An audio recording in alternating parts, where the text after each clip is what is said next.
5 জুলাই দুপুর 12 ঘটিকায় পানিসাগর টাউন হলে অনুষ্ঠিত হয় ত্রিপুরা আর্ট সোসাইটি অনুমোদিত পানিসাগর আর্ট স্কুলের উদ্যোগে বার্ষিক পুরস্কার বিতরণী অনুষ্ঠান আগ্রহ বৃক্ষের জল সিঞ্চনের মাধ্যমে অনুষ্ঠানের শুভ সূচনা করেন পানিসাগর নগর পঞ্চায়েতের চেয়ারম্যান অনুরাধা দাস। সভাপতিত্ব করেন ত্রিপুরা আর্ট সোসাইটি পানিসাগর শাখা কমিটির কোষাধ্যক্ষ প্রশান্ত দাস। এছাড়া উপস্থিত ছিলেন পানিসাগর নগর পঞ্চায়েতের ভাইস চেয়ারম্যান ধনঞ্জয় দেবনাথ।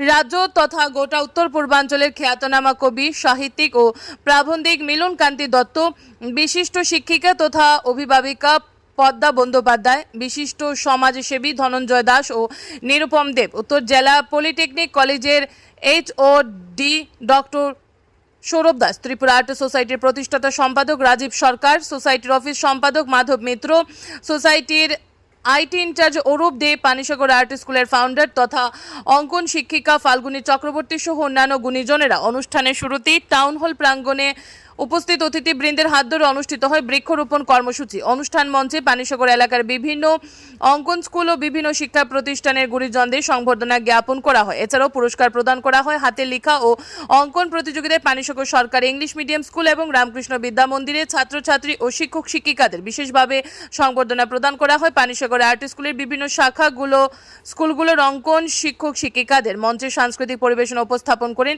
মহকুমা সুনামধন্য কয়েকটি স্কুলের ছাত্রছাত্রী শিল্পীবৃন্দরা। পরিশেষে অতিথিদের হাত ধরে আর্ট স্কুলের কৃতি ছাত্রছাত্রীদের মধ্যে পুরস্কার প্রদানের মাধ্যমে সংবর্ধনা সভা উৎসাহিত করা হয়। অনুষ্ঠানের সমাপ্তি লগ্নে সভাপতির আলোচনার মাধ্যমে অনুষ্ঠানের সমাপ্তি ঘোষণা করা হয়। Bureau report RE Dharmanagar. আমরা বৃক্ষরোপণ করব, কিন্তু সেটা থাকার জন্য নয়, তাকে লালন করার জন্য, তাকে পালন করার জন্য।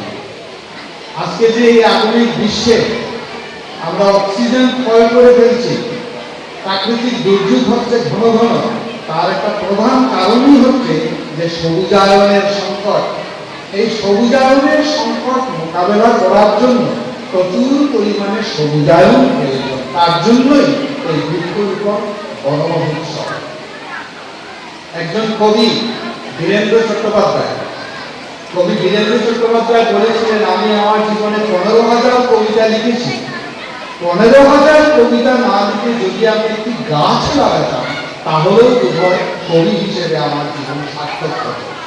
তো আমরা যেন সকলেই এই আধুনিক সভ্যতার যাবতীয় সংকট তার অ্যাডভান্টেজ মোকাবেলা করার জন্য আমরা যেন সবুজায়নের দিকে যেন আমরা জোর দেই, বৃক্ষরোপণের দিকে যেন আমরা জোর দেই, বন সৃজনের দিকে যেন আমরা জোর দেই।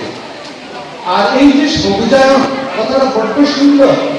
এর মানে এই নয় যে শুধু বৃক্ষকেই আমরা সবুজ হিসেবে দেখব, গাছকেই সবুজ হিসেবে দেখব, তা নয়। আমাদের জীবনটাও যেন সবুজ হয়ে ওঠে। সবুজ রংটা চোখের পক্ষে উপকারী।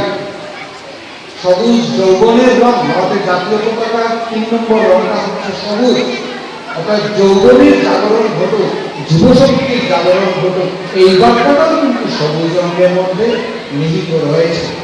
কাজেই সবুজায়নের মানে শুধু বন সৃজন, বৃক্ষরোপণ এটা নয়, আমরাও যেন প্রত্যেকটা মানুষই যেন আরেকটা মানুষের কাছে যেন বৃক্ষ হয়ে উঠতে পারি, সবুজ হয়ে উঠতে পারি। এই বার্তাটাই আজকের অনুষ্ঠানে যারা কর্মকর্তারা, আমাদের বড্ড ভালো লেগেছে যে তারা আজকাল তো আমরা উদ্বোধনী অনুষ্ঠান নানানভাবে করি, প্রদীপ প্রজ্বলন করে, গান গেয়ে, এটা যেন একটু সেকেলে হয়ে গেছে, ক্লিশে হয়ে গেছে। এখন আয়োজকরা নতুন নতুন দৃষ্টিভঙ্গি আনছেন, নতুন নতুন কর্মসূচি আনছেন। উদ্বোধন অনুষ্ঠানটাকে যাতে আরো অর্নামেন্টাল করা যায়, আরো সুন্দর করে তোলা যায়, তারা সুন্দর সুন্দর প্রকল্প এবং উদ্ভাবনী চিন্তা আমাদের সামনে আনছে। বৃক্ষরোপণ তার একটি অন্যতম। খুব ভালো লেগেছে আমাদের। আর এটাও আমাদের মনে রাখতে হবে যে এই যে বৃক্ষরোপণ বনমহোৎসব, এখন তো বর্ষা চলছে, এই বৃক্ষরোপণ বনমহোৎসবের সূচনা কে করেছিলেন? রবীন্দ্রনাথের কাছে আমাদের ঋণের শেষ নেই।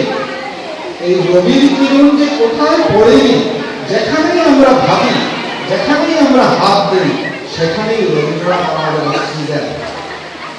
রবীন্দ্রনাথ একটি জীবনদায়ী ওষুধের নাম, যার গায়ে এক্সপায়ার্ড ডেট লেখা নেই, তিনি সবসময় প্রাসঙ্গিক আমাদের কাছে।